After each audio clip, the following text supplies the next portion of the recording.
Welcome back to Major Wargasm Gaming. I am, of course, your host, Major Wargasm. Let me start off by briefly apologizing and explaining for my nearly 2-month hiatus. I haven't posted a video since the end of February about the Division beta. And the Division, what a train wreck that game turned out to be. But that's neither here nor there. In March, I got kind of sick at the end of winter. I was in bed for a while. And then in April, I had some very personal issues involving some people in my life that turned out badly. But, like any good soldier, Major Wargasm returns to the battlefield for Major Wargasm moments like that right there. That guy stepping out into live fire. You gotta love it. So after the reveal last week of the Battlefield 1 trailer, I had to put in Battlefield 4, load it up and go back to it. It had been a long time since I played any Battlefield 4. So let me briefly talk about the clips you're going to be seeing here in the background. This is Rush on Zavad 311.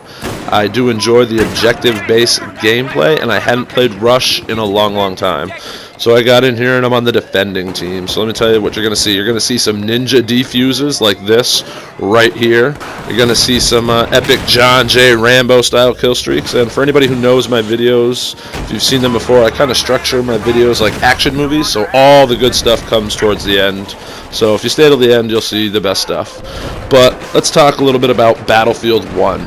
They're throwing it back to World War 1. They're going the opposite direction of Call of Duty, the big competitor from Activision. As everybody knows, Call of Duty's just been going further and further in the future, and the future of the damn future. So Battlefield throwing it back to World War 1. They're downgrading the weapons. They're downgrading the vehicles. There's no more lock-ons and smart missiles and countermeasures and no more crazy, stupid stealth bomber jets. It's going to be old-school biplanes and old-school crap guns.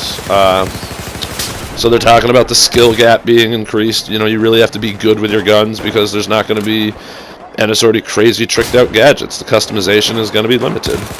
But I am cautiously optimistic for Battlefield 1. I will have to wait until I get my hands on the open beta, which should come sometime in probably end of September. If the game comes out late October by Halloween, I would expect August will have hard information about the beta, and September the beta will probably be out.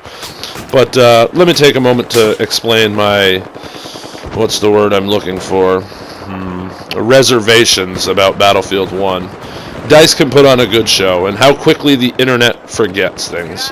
I believe 2013 was the reveal of the Star Wars Battlefront, and I was tickled pink as a Star Wars fan. I thought that game would be a no-brainer buy from DICE, and I was thoroughly disappointed as more and more information rolled out. We learned that there was only going to be 40-player lobbies, and that was kind of disappointing. And then we learned about the number of large maps, and that got more disappointing. And then we learned that there was no server browser, and it's like, come on, no server browser in Star Wars Battlefront? No classes? I mean, who didn't think Star Wars Battlefront would have classes? The Star Card kind of, to me it feels like a watered-down Call of Duty perk system. I wasn't impressed with Star Wars Battlefront, and I never really picked it up. But that's, again, that's neither here nor there, but you have to remember that was still DICE's last outing. That was still their last big game. Now, some people argue that EA made them make it that way. You know what I mean? Yes and no. Yes and no. I think DICE should have really held back, because it's hard for me to respect any game that gives you unlimited ammo based off a jank little reload minigame. So Star Wars Battlefront to me is just too kiddie of a shooter. The hero pickups are ridiculous and have been hit with the Nerf bat so hard that they're just a joke. The whole game to me is just a joke. But I digress on the Star Wars Battlefront, and that's not what this is about.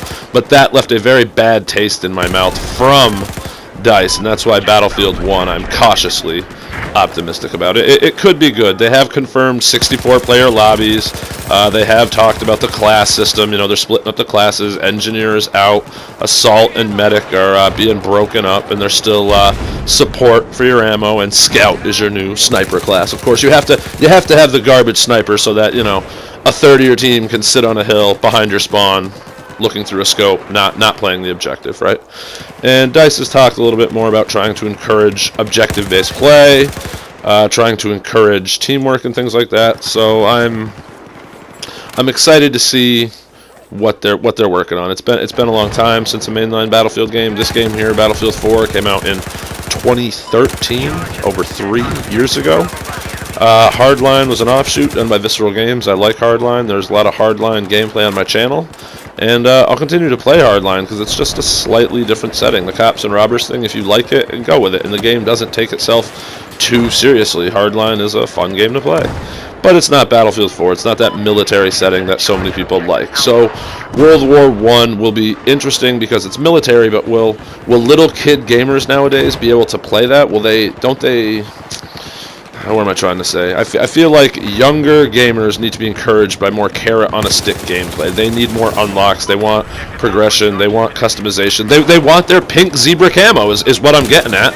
That's what I was trying to articulate there, is that I feel like young, dumb kids, that the Call of Duty audience, they want their pink zebra camo with their 360 no-scope headshot stupidity so that they can feel cool. And I'm hoping, praying to God, that there is none of that in a World War I shooter. I'm really hoping that DICE is it looks like right now we're going to see weapon skins that are just variations of wood handles and metal variants, and they're going to kind of try to keep it true to realism, you know what I mean?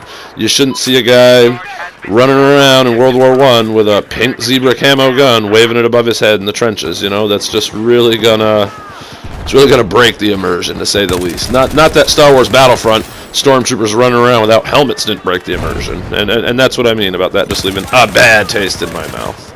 So even though this video was a bit of a rant about Star Wars Battlefront, that was, again, let me remind you, DICE's last outing. No server browser, 40-player lobbies, not enough weapons. I mean, it wasn't a Battlefield, it was Star Wars Battlefront, so they are different games, but I need to know that the next Battlefield, that this Battlefield 1 is going to be truly what I love and crave about Battlefield.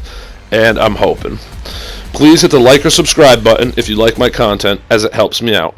And remember my motto, MjrWargasem all over your enemies' faces. Thanks for watching. Thanks for hanging out.